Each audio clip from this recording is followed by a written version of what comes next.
छठा वर्ग,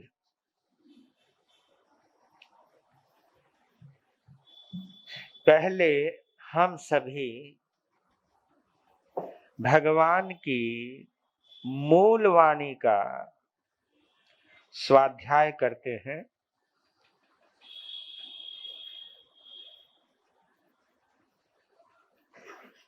अपनी नेत्र ज्योति को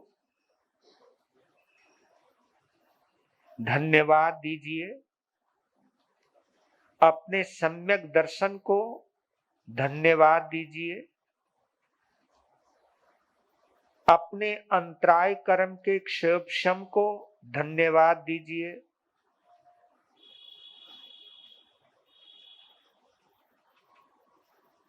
यही सब बातें हैं जो हमें जिन शासन से जोड़ती हैं, हमें आगम से जोड़ती हैं, हमें आत्मा से जोड़ती हैं। आगम कहिए, आत्मा कहिए, बात एक ही है। जो आगम से जुड़ जाएगा वो आत्मा से जुड़ जाएगा, जो आत्मा से जुड़ जाएगा वो आगम से जुड़ जाएगा, जो दोनों से जुड़ जाएगा वो परमात्मा से मिल जाएगा। ये सीधा साधा रास्ता है। इस रास्ते को जो भी समझ लेता है वही आत्मानंद का आनंद लेता है, वही सच्चिदानंद का आनंद लेता है। इसलिए हम सभी जो इस आंगन में बैठे हैं वे भी, और जो अपने अपने सिस्टम पर बैठे हैं वो भी, और जो अपने अपने धर्म स्थानकों में बैठकर अपने पूजनीय साधु साध्वियों के समक्ष बैठकर या स्वाध्यायी श्रावक और श्राविकाओं के निकट बैठकर जो जो भी इस अंतगढ़ सूत्र की वाचना कर रहा है उन सभी को दिल से साधुवाद, धन्यवाद और अनुमोदना देता हूं। और हम सभी अपने अपनी किस्मत की, अपने अपने सौभाग्य की सराहना करें और मूल पाठ में प्रवेश करें। और जो भी ये जिनवाणी है, ये जिनवाणी नहीं बल्कि अमृत कलश है। इस अमृत कलश में हमारी अमरता का मंत्र विद्यमान है। इसमें उनकी भी तस्मिच्छामि दुक्कडम हो जाती है। बेशक जिन्होंने आगम को शास्त्र में लेकर ना पढ़ा हो, लेकिन मूल पाठ सुनते सुनते अगर हम कहीं बोर हो गए हों, चित्त इधर उधर हो रहा हो, मन में भाव, क्योंकि शब्द जब समझ में नहीं आते हैं तो हम समझते हैं पता नहीं कब पूरा होगा, ये मूल पाठ कब पूरा होगा, ऐसे भाव भी अगर आते हैं तो उनके लिए भी तस्मिच्छामि दुक्कडम, तस्मिच्छामि दुक्कडम। हमारे और तुम्हारे विचार जितने सुविचार होते चले जाएंगे उतनी ही हमारी और तुम्हारी श्रद्धा मजबूत होती चली जाएगी, और जितनी श्रद्धा मजबूत होती चली जाएगी उतना ही मन से मलिनता दूर होती चली जाएगी, जिसको हम कहते हैं मनोमालिन्य। मन का जो मल है, मन की जो गंदगी है, और जिस गंदगी को पैदा करने में क्रोध, मान, माया, लोभ की विशेष भूमिका रहती है, क्योंकि मन इनके संसर्ग से मलिन होता है। इसलिए कसाई की मैंने एक जगह परिभाषा पढ़ी, जो आत्मा के गुणों को कसे उसे हम कसाई कहते हैं, जो आत्मिक गुणों को नष्ट करे उसे हम कसाई कहते हैं, जो हमें परभाव में, दुर्भाव में, संसार में लेकर के जाए उसे हम कसाई कहते हैं, और जो भी हमें अपने स्वभाव में लेकर के आए उसे ही हम धर्म कहते हैं, उसे ही हम परवाधिराज पर्यूषण कहते हैं। तो इसलिए हमारे जीवन के आंगन में ये जो पर्वाधिराज पर्यूषण आया है, ये हमारे जन्मों जन्मों की तपस को मिटाने आया है। इसलिए कहते हैं कि आपके सुविचार जितने सुदृढ़ होते जाएंगे, उतने ही हमारे इस मन के आकाश में श्रद्धा के बादल उमड़ते जाएंगे और उस श्रद्धा के बादल में जल भरा हुआ होगा। और जब वह जल बरसने लगेगा तो हमारे इस मन की तपन दूर होने लगेगी। अगर ये तपन मिट गई तो हम शांत हो जाएंगे, और हम जितने शांत हो जाएंगे उतने ही हम कर्मों से मुक्त हो जाएंगे। क्योंकि दुनिया में सबसे बड़ा शत्रु कोई है तो वो कर्म है। हम दूसरों को मानते हैं, वो दूसरे जो शत्रु भी मिले हैं हमको, वो इन्हीं कर्म शत्रुओं ने ही पैदा किए हैं, इन्हीं कर्म शत्रुओं की बदौलत ही। क्योंकि ये कर्म किसी ना किसी शेप में तो आएंगे, है ना। कहते हैं ना कि भगवान दिखाई नहीं देता, भगवान अदृश्य होता है, आत्मा अदृश्य है। भगवान समझ लीजिए, परमात्मा समझ लीजिए, वो सब अदृश्य है, दिखाई नहीं देते, लेकिन इंसान के रूप में दिखाई देते हैं। इसलिए बाइबल में एक शब्द आता है, God created man on his image. परमात्मा ने इंसान को अपनी सूरत में बनाया है। तो जो व्यक्ति हमें बचाने के लिए आता है उसे हम भगवान कहते हैं कि तू मेरे लिए फरिश्ता है। जब सब तरफ से मैं निराश हो गया था, उस वक्त तूने मुझे संभाला, तू मेरे लिए फरिश्ता है, तू मेरा भगवान है, तू मेरा देवता है। इसलिए ये पर्वाधिराज हमारे लिए फरिश्ता बनकर के आते हैं। यही हमको कर्मों से लड़ना सिखाते हैं। लड़ना दूसरे तरीके का है, ये हमें शांत होना सिखाते हैं। इतना शांत हो जाइए, इतना शांत हो जाइए, क्योंकि मोह कर्म कभी शांत नहीं होता, और न ही मोहनीय कर्म हमें शांत होने देता है। मोहनीय कर्म खुद अशांत है और हमें भी अशांत करता है। और मैत्री भाव ही एक ऐसी चीज है, एक ऐसी पावर है जो स्वयं प्रशांत है, शांत है। और यही मैत्री भाव हमें इतना शांत बना देता है, कर्म भी शांत हो जाते हैं, है ना। शांत उसको कहते हैं ना, मर जाते हैं। जब व्यक्ति से प्राण निकल जाते हैं तो हम उसको क्या कहते हैं, वो क्या हो गया है, शांत हो गया है। ये पता नहीं कब वक्त आएगा जब हमारे कर्म शांत होंगे। तो कर्म को शांत करने के तरीके इस पवित्र आगम में भगवान महावीर फरमा रहे हैं, क्योंकि इन सभी आत्माओं के कर्म शांत हुए हैं। और ये वो 90 आत्माएं हैं जिन्होंने कर्मों को मारकर, यानी कर्मों को शांत करके मुक्ति के अंदर स्थान प्राप्त किया है। हमारे में से पता नहीं वो घड़ी कब आएगी जब कभी इन आगमों में कभी हमारा भी नाम आएगा। कोई ना कोई तीर्थंकर हम सबके लिए भी बोलेगा। कोई पता नहीं हमारे में से कौन तीर्थंकर बैठा हुआ है होने वाला, कौन संत, कौन गणधर, कौन मुनिराज, और कौन उस शासन से जुड़ने वाला श्रावक और श्राविका, साधु और साध्वी बैठा हुआ है, कोई पता नहीं है। पर लेकिन इतना जरूर कहता हूं कि भाव में प्रगाढ़ता लाते रहो, क्योंकि जिन शासन का ही एक ऐसा रास्ता है जो कर्मों को शांत करना सिखाता है। कैसे, लीजिए सुनते हैं।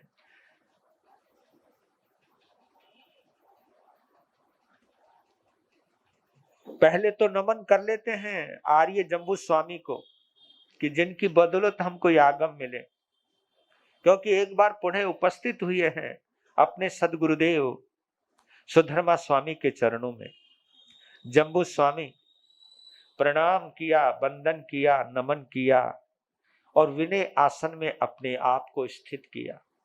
विनय आसन मैंने बताया था, नमो थुनम का पाठ हम जिस आसन में पढ़ते हैं वो जो मुद्रा है वो विनय आसन की मुद्रा है। उस आसन में बैठकर हमें गुरु और गुरानी से ज्ञान भी लेना चाहिए। वो मुद्रा पवित्र मुद्रा मानी जाती है। उस मुद्रा में बैठे हैं जम्बू स्वामी और कहा है कि भगवान 5वें वर्ग तक भगवान महावीर स्वामी ने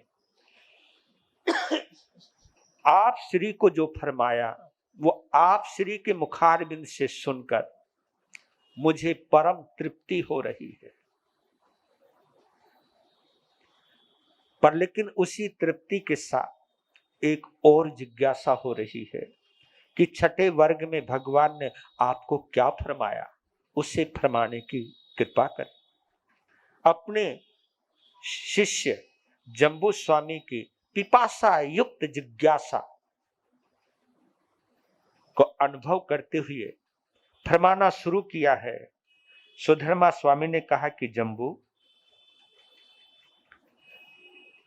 छठे वर्ग में भगवान महावीर ने 16 अध्ययन फरमाए हैं, जिनके नाम इस प्रकार हैं: मकाई, किंकम, मुदगर पानी, काश्यप्य, क्षेमक, धृतिधर, कैलाश, हरिचंदन, वारत, सुदर्शन, पूर्णभद्र, सुमनभद्र, सुप्रतिष्ठ, मेघ, अतिमुक्त एवं अलक्ष्य।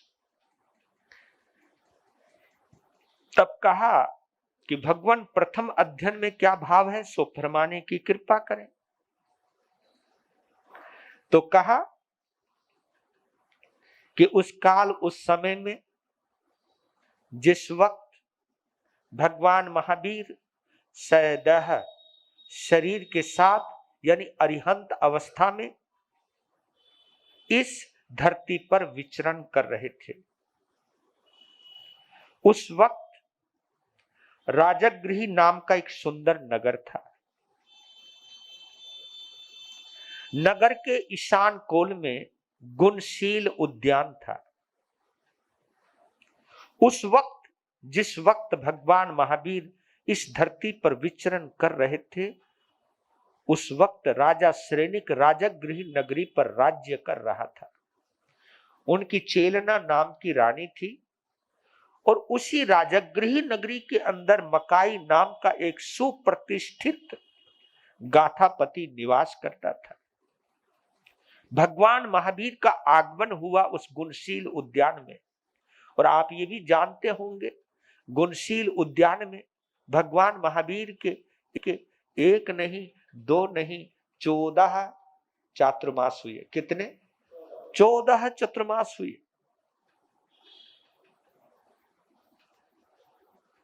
वास्तव में वो राजगृह नगरी बड़ी भव्य नगरी है, और उस गुणशील उद्यान को भी मैं नमन करता। उस मिट्टी के अंदर शायद आज भी उस वक्त के समोत्सरण के शुभ परमाणु मौजूद होंगे। उन परमाणुओं की महत्ता को संभाला या समझा हमारे जैन जगत के प्रसिद्ध विद्वान उपाध्याय कवि अमर मुनि जी महाराज साहब ने। और उस गुणशील उद्यान में वहां एक निर्माण कार्य शुरू किया जिसका नाम था विरायतन। विरायतन यानी प्रभु महावीर का घर है, क्योंकि जहां एक नहीं, दो नहीं, 14 चातुर्मास किए, तो विरायतन उसी गुणशील उद्यान में बनाया गया, जिसका वर्तमान में नेतृत्व हमारी पद्म श्री गुरु मां आचार्य चंदना जी कर रही हैं। तो वास्तव में उस जमीन, उस भूमि को मुझे देखने का तो सौभाग्य नहीं मिला है, लेकिन जिन जिन को मिला है वो वास्तव में सौभाग्यशाली है, क्योंकि जहां भगवान ने 14 चातुर्मास किया उस धरती को छूना, स्पर्श करना अपने आप में एक परम सौभाग्य की बात है।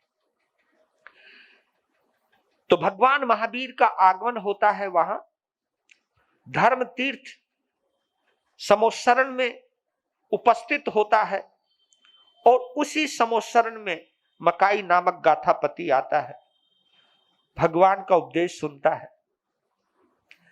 जागृति की बेला आ गई, क्योंकि जो जाग गया वो पार हो गया। आपने देखा होगा इस अंतगढ़ सूत्र में, जो जाग गया वो पार हो गया।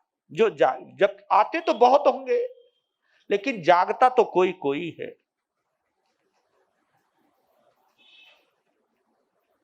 जाग गया मकाई, उठ गया मकाई, बड़े बेटे को सब कार्य भार सौंप दिया कि आज से तुम संभालो, हम चले महावीर की चरण, हम चले महावीर की शरण।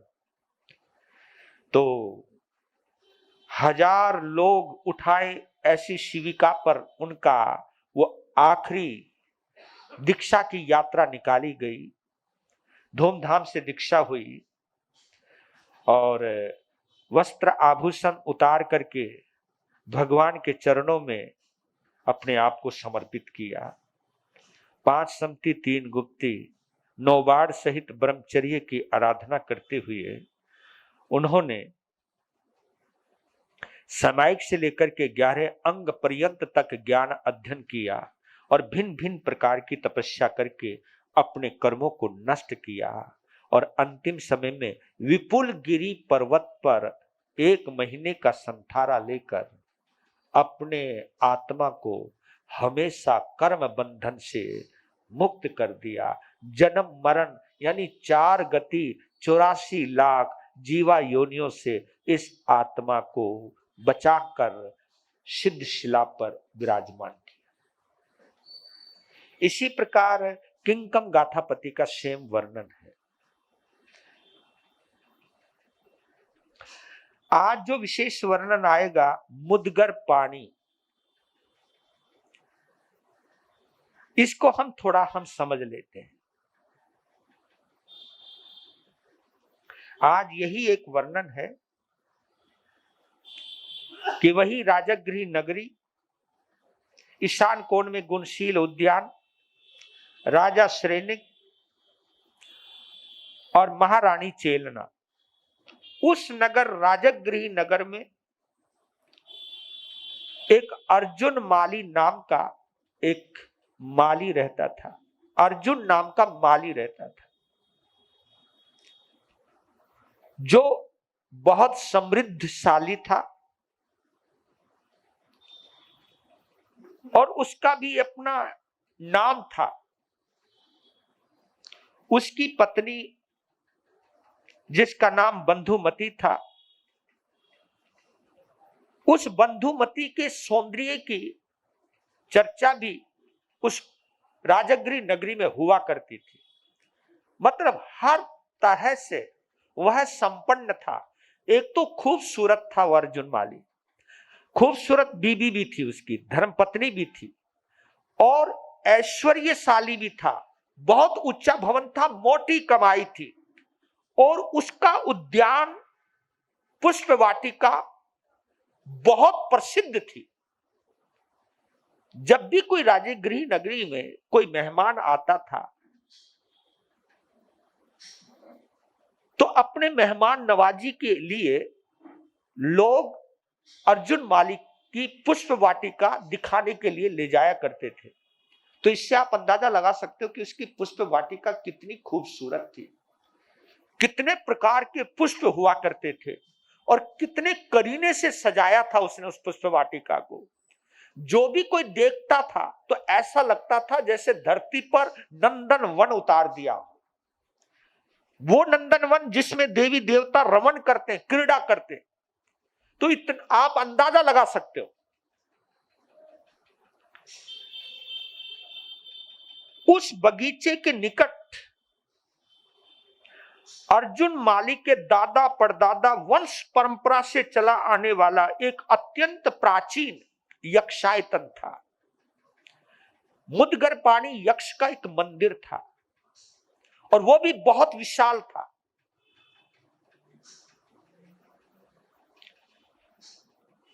मुदगर पाणी यक्ष, उसका एक चमत्कार था, उस मंदिर को भी देखने आते थे लोग।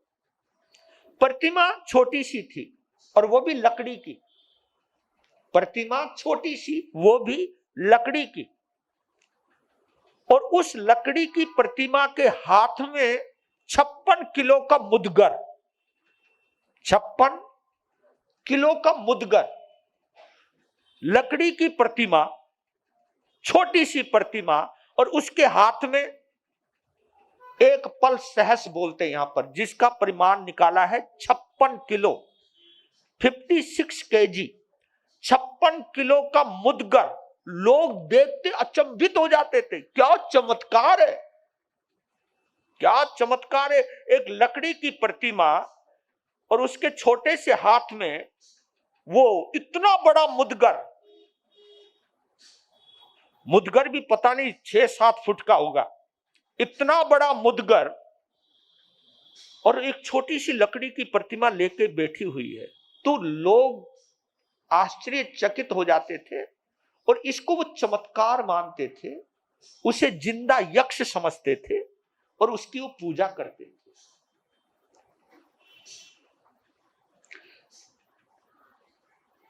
उस मुदगर पाणी यक्ष को अर्जुन माली अपना सब कुछ मानता था, अपना कुल देवता मानता था, अपना भगवान मानता था, और उसके अलावा किसी को मानता भी नहीं था कि यही हमारा देव है, यही हमारा देवादि देव है, यही मेरा भगवान है। और उसकी एक धारणा थी कि जब भी वो पुष्प वाटिका में फूल चुना करता था, जब फूल का भंडार लग जाता था, तो उन फूलों में से चुनिंदा फूल जो बेहद खूबसूरत हुआ करते थे, उन्हें वो छांटा करता था और उन्हीं पुष्पों को मुदगर पाणी यक्ष के चरणों में चढ़ाया करता था और उसकी पूजा करता था। यह उसका एक नियम था, उसका जीवन था, उसकी जीवन शैली थी, रोजमर्रा का नियम था उसका।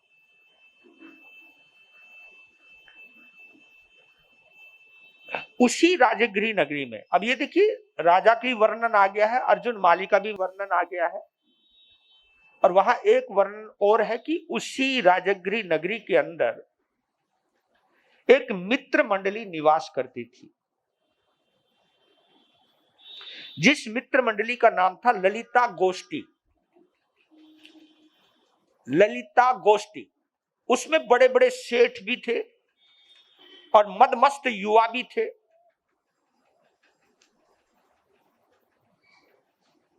वह मित्र मंडली भी अत्यंत समृद्ध थी। एक बार उस मित्र मंडली ने राजा श्रेनिक का एक ऐसा काम कर दिया जिस काम को पूरा होने की कोई संभावना नहीं थी। तो राजा भावातिरेक में आ गए, है ना, भावातिरेक समझते हो, अति प्रसन्न हो गए। इसलिए कहावत कहता हूं, आप लोगों को जरूर ध्यान रखिए, अगर इस संदर्भ में अगर ये बात समझ में आ जाए, जब आप बहुत खुश होते हो ना, जब आप बहुत खुश होते हो तो उस समय कोई वायदा नहीं करना, क्योंकि कभी कुछ भी कर सकते हो आप वायदा। बहुत खुश होते हो, जब बहुत खुश होते हो तो वायदा नहीं करना, और जब बहुत क्रोध में होते हो तो कोई निर्णय मत करना, क्योंकि दोनों ही खतरनाक होते। क्या बोला मैंने? जब बहुत प्रसन्न हो तो उस समय कोई वायदा मत करना, और जब बहुत क्रोध में हो तब कोई निर्णय नहीं करना, क्योंकि दोनों ही घातक हो सकते हैं, दोनों ही नुकसानदायी हो सकते हैं। तो राजा बड़ा प्रसन्न हो गया और यहां तक कह दिया, बोलो तुम्हें क्या चाहिए, आज मैं तुम्हें मुंह मांगा इनाम दूंगा।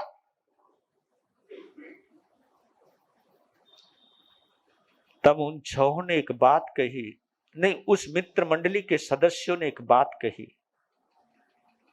कि हमारे यहां कोई कमी तो नहीं है, लेकिन जब आप देना ही चाहते हो तो ये दीजिए, हम कुछ भी कहें, कुछ भी करें, वो राजदंड के दायरे में नहीं आना चाहिए। क्या बोला? राजदंड के, यानी हमारे ऊपर कोई दंड विधान लागू नहीं होगा। राजा ने कहा डन, इसको कहते भावातिरेक, और इसकी कीमत चुकानी पड़ी। तो एक और उस ललित गोष्ठी का एक पूरा विस्तार था, एक संगठन था। तो एक बार राजगृह में एक महोत्सव की घोषणा हुई। महोत्सव में फल फूल ज्यादा लगने थे, फूल ज्यादा लगने थे। तो फूल की वजह से फूल बहुत तोड़ने थे। तो अपने नौकरों के साथ साथ अपनी बंधुमती पत्नी को भी वो साथ लेकर के गया। पुष्प तोड़े, पुष्प छाटे, पुष्प टोकरी में लेकर आगे आगे चलने लगा। पीछे उसकी बंधुमती पत्नी चलने लगी।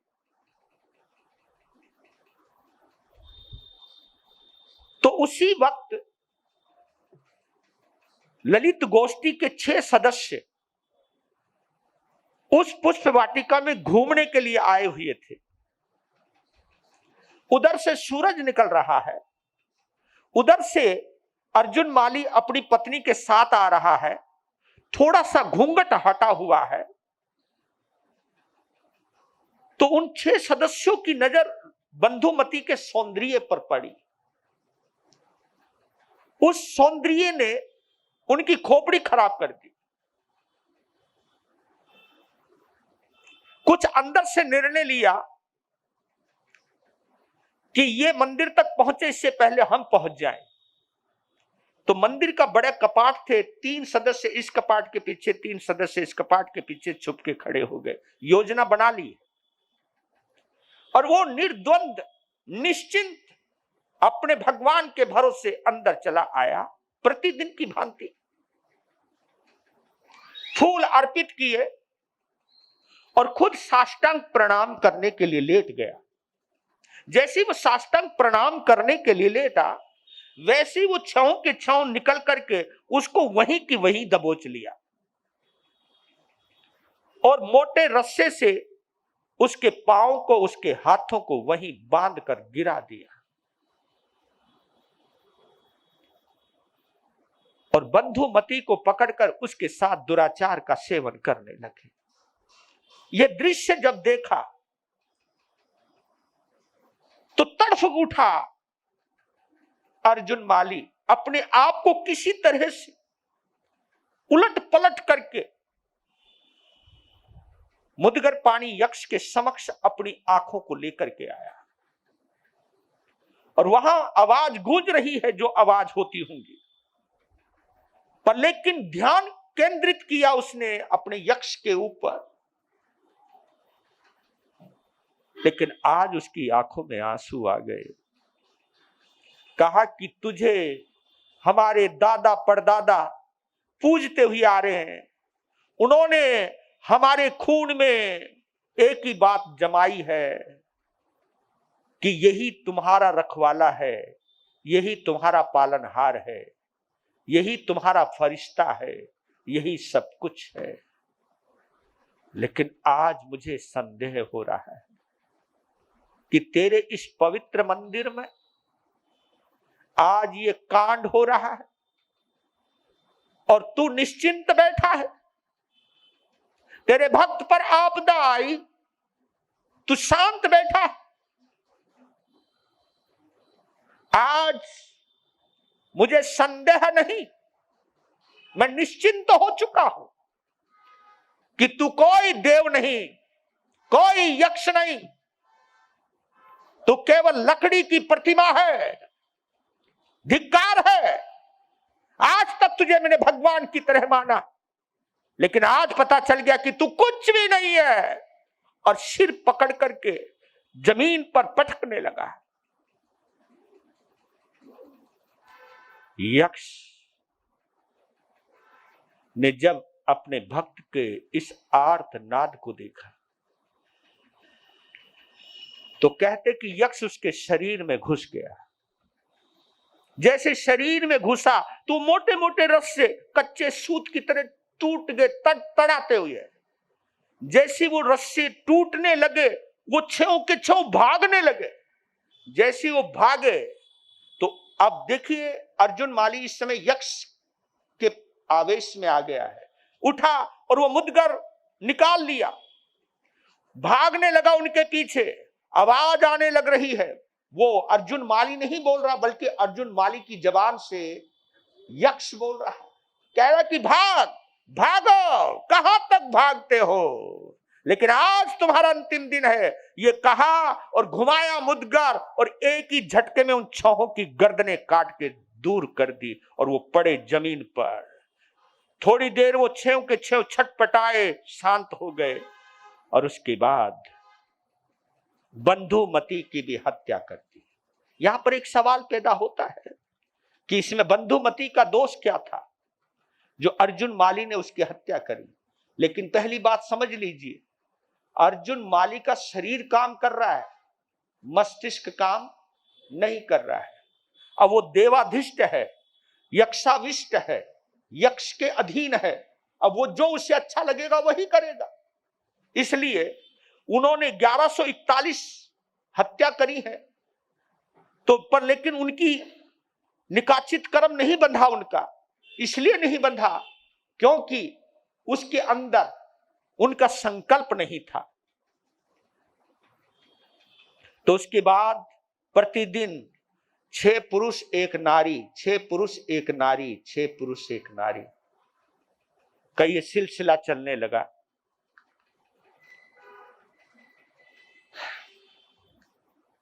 और आप ये देखिए कि ये सिलसिला चलते चलते 5 महीने से ऊपर बीत गए हैं। 978 पुरुष और 163 स्त्री, यूं इस प्रकार 1141 जनों की हत्या हो चुकी थी। कब तक? जब तक गुणशील उद्यान में भगवान महावीर का आगमन नहीं हुआ था। अब देखिए कहां पर क्या चमत्कार होता है। इधर उनका आतंक फैलने लगा, उधर राजा श्रेनिक को चिंता हुई। राजगृह नगरी के चारों तरफ के द्वार बंद करवा दिए, कहा कि कोई बाहर नहीं जाएगा। जबकि किसी को बाहर फलों के लिए जाना पड़ता था, किसी के लिए कुछ जाना पड़ता था, लेकिन कहा कि बाहर जाओगे तो मौत से मिलोगे, इसलिए बंद ही करवा दिए द्वार। कहा कि कोई किसी को संदेशा मत आने के लिए देना ही मत।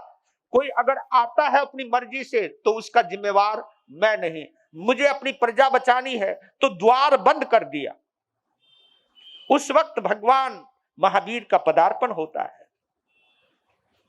जय जय नंदा, जय जय भद्दा।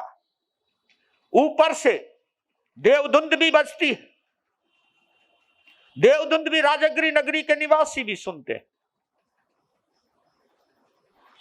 सब में कुछ ना कुछ होने लगता है, लेकिन भगवान महावीर नजर आए उससे पहले अर्जुन माली नजर आने लग जाता है। अब होता है सबका मन जाने का, लेकिन अर्जुन माली को देखती नुके चुपचाप अंदर बैठ जाओ, हाँ कौन मरेगा। लेकिन उसी के अंदर सेठ सुदर्शन अपने माता पिता के चरणों में पहुंचता है, वंदन नमस्कार करता है और माता पिता से आज्ञा मांगता है कि मैं भगवान महावीर के दर्शन करने जाना चाहता हूं गुणशील उद्यान में। तो माँ बाप ने वही कहा जो कहते हैं माँ बाप, नहीं बेटा बाहर अर्जुन माली, क्योंकि गुणशील उद्यान बाद में पड़ता है, पहले अर्जुन माली यक्ष का यक्षायतन पड़ता है और वो चारों तरफ घूमता रहता है, तुम्हारी जिंदगी खतरे में पड़ जाएगी।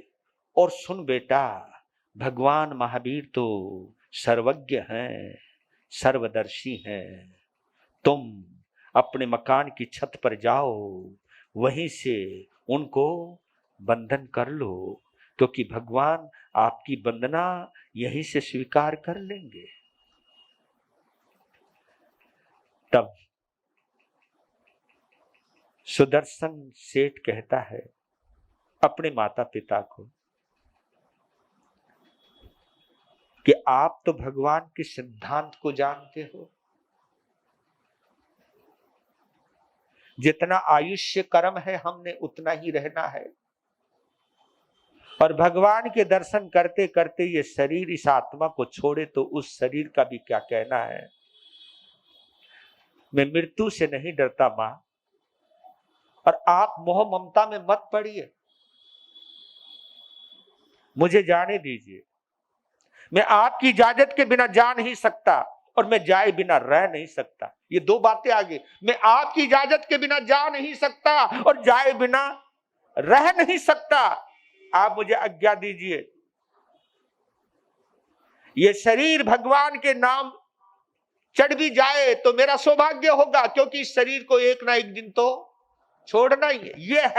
ये है जो हमें वीरता देती है, हमें महावीर बनाती है, ये सोच। जब पुत्र की ये बात सुनी, माता पिता ने कहा आहा सोहम, देवानुप्रिया, स्नान किया, स्वच्छ वस्त्र पहने और चल पड़ा। द्वार पर पहुंचते ही द्वारपालों ने रोका, कहा कि बाहर आतंक है, कहा कि नहीं, बाहर महावीर है। क्या बात है, क्या बोला? बाहर आतंक है। सुदर्शन ने क्या बोला? बाहर महावीर है। तुम्हारी नजरों में आतंक है, तुम्हारी नजरों में मुद्गर पानी है, तुम्हारी नजरों में अर्जुन माली है, लेकिन मेरी नजरों में सिवाय महावीर के कोई नहीं है। तब वो कहा कि जाओ, हमें क्या लेना। चल दिए, और उस वक्त शोर मच गया राजगिरी में कि अकेला सुदर्शन, देखो नगरी कितनी बड़ी होगी, अकेला सुदर्शन भगवान महावीर के दर्शन करने के लिए गुणशील उद्यान में जा रहा है। सारे लोग अपनी अपनी छतों पर, अब जा नहीं सकते, डरपोक खड़े ही हो सकते, और क्या, यही तो है। इसलिए कहते कि डरपोक बहुत कम है। और ये कहावत सही है, धीरज धर्म मित्र और नारी, आपतकाल परख ये चारी। ये गोस्वामी तुलसीदास ने फरमाया है, धीरज धर्म मित्र और नारी, आपतकाल परख ये चारी। आपके अंदर हिम्मत कितनी है, आपके अंदर धैर्य कितना है, आप धर्म के कितने पक्के हो, आपका मित्र कितना सच्चा है, आपकी स्त्री कितनी वफादार है, इसका पता कब चलता है? जब हम मुसीबत में आते हैं। मुसीबत ही, क्योंकि कहते कि मुसीबत भी मुसीबत की मेहरबानी है, जो असलों की पहचान करा देती है, असली की पहचान करा देती है। जो असली होते हैं मुसीबत में भी साथ रहते हैं, जो नकली होते हैं वो पीछे हटते चले जाते हैं। तो लोग खड़े हो गए, वो जा रहे अपनी मस्ती की चाल से। जैसे ही वो बीच में पहुंचे तो एक ऊंचे टीले पर अर्जुन माली, जिसके बाल बढ़ चुके हैं, क्योंकि समय बहुत बीत गया है, बाल बढ़ गए हैं, काला रंग पड़ गया है, और यक्ष के अंदर होने की वजह से उसके श्वासों की आवाज भी दूर दूर तक सुनाई देती थी, जैसे फुफकार की आवाज। तो जैसे वो आगे बढ़े, टीले पर देखा, टीले से अर्जुन माली ने सुदर्शन को देखा तो जोर से चिल्लाया, अट्टहास किया, जोर से अट्टहास किया, और उस अट्टहास की आवाज राजगिरी नगरी तक गूंजने लगी। लोगों की धड़कनें बढ़ने लगी और वो मुद्गर उछालने लगा। जैसे ही वो उठा, सुदर्शन समझ गया कि आ रहा है। अब बताओ, अब आप लोग होते उसकी जगह तो क्या होता? क्योंकि पहली बात तो हम होते ही नहीं, क्योंकि गुरु महाराज काय को हमें बतला रहे, तो हम होते ही नहीं, हम जाते ही नहीं। तो वो गए हैं, वो पहुंचे हैं, तो उस वक्त देखिए कोई डर नहीं, कोई भय नहीं। कितनी भय की निशानी होती है, ये कुछ ना कुछ होता ही होता है। कुछ चीजें कहीं अच्छी लगती, कुछ चीजें कहीं अच्छी लगती हैं, क्योंकि ये कहावत आती है कि चित्र में शेर का चित्र हो, शेर वाला, आप उसको थप्पड़ भी मार लो, कुछ भी कर लो, चूम भी लो, चलेगा, लेकिन वही सामने आ जाए, धड़कनें बढ़ जाती हैं। लेकिन जो वीर होता है महावीर को जानता है, कर्म सिद्धांत को जानता है, आयुष कर्म को जानता है और धर्म की और आत्मा की अमरता को जानता है, वो बड़ी सहजता से उसने प्रतिलेखना करी, आसन बिछाया, नौकार मंत्र पढ़ा और भगवान के समोसरण की तरफ ध्यान किया और कहा कि भगवान, मैंने जो 12 व्रत लिए थे आपके मुखार बिंद से, अगर मैं उस समय वो सागारी संथारा करते हैं कि मैं अगर बच जाता हूं तो ठीक है, नहीं तो 12 व्रतों को मैं उन सभी पापों की 18 पापों की आलोचना करता हूं और सभी स्थूल अनुवर्तों को महावर्तों में मैं ग्रहण करता हूं। इस प्रकार उन्होंने नमोथुनम का पाठ पढ़ा है, यहां पर कहा नमोथुनम का पाठ पढ़ा, अपने भगवान को नमन किया और प्रतिज्ञा करी, सागारी संथारा ग्रहण किया और महामंत्र का ध्यान किया। इतने में अर्जुन यक्षाविष्ट सामने आया और उसका एक ही काम था, सीधा मुदगर चलाना। जैसे मुदगर चलाया, पता नहीं क्या हुआ, 1-2 इंच से वापिस लौट गया, दूसरी दिशा से चलाया फिर छूट गया, चारों दिशाओं से उसने मुदगर को मारा, हाथ से छूट जाता, फिर मुदगर को उठाता, फिर यक्ष बड़ा परेशान, कहा कि आज तक मेरा दाव खाली नहीं गया, लेकिन आज ये क्या हो गया। फिर कहते हैं यक्ष सुदर्शन सेठ के चेहरे को देखने लगा, उसकी आभा को देखने लगा, उसके उच्चारण को सुनने लगा और उसे साक्षात पता चला प्रभु महावीर की शरण में है, ये आत्मा की शरण में है। तो उसके तेज को वो सहन नहीं कर पाया और यक्ष अर्जुन माली के शरीर को छोड़कर भाग गया। जैसे ही यक्ष शरीर से निकला, मुदगर हवा में चलता हुआ नजर आ रहा है। मुदगर, यक्ष नहीं दिखाई दे रहा, मुदगर चलता हुआ नजर आ रहा हवा में, और वहां अर्जुन माली गिर गया, बेसुध हो गया। सागारी संथारा किया था, उस संकट की निवृत्ति के बाद संथारा का पारना किया और अर्जुन माली को हाथ से सहलाया। देखो कितनी ऊर्जा होगी उस हाथ में, जिस ऊर्जा को यक्ष का मुदगर भी तोड़ नहीं पाया, जिस प्रभाव को, तो उसके हाथ, क्योंकि ये ऊर्जाएं बहुत होती हैं, आत्मा में अनंत शक्ति है। जैसे उसका स्पर्श हुआ उसे होश आया, होश आती बोला, आप कौन? कहा अर्जुन, मैं सुदर्शन, पहचाना नहीं? तुम कहां जा रहे हो? मैं भगवान के समोसरण में जा रहा। इतना कहकर जैसे वो फिरी हुई है तो उठ बैठा है अर्जुन। क्या मैं भी चल सकता हूं? क्यों नहीं? उसका हाथ पकड़ा और भगवान के समोसरण में चल पड़े। जैसे ही समोसरण का जो एक दायरा होता है, उस दायरे में जैसे ही प्रवेश किया, अभी तक वो लड़खड़ा रहा था क्योंकि शरीर अशक्त हो गया था, शरीर कमजोर हो गया था, खाया नहीं था उसने कुछ, शरीर कमजोर हो गया था। लेकिन जैसे ही समोसरण के प्रवेश में पदार्पण करता है, प्रवेश करता, वैसे शरीर में चेतना आती है, एकदम हाथ छोड़ दिया।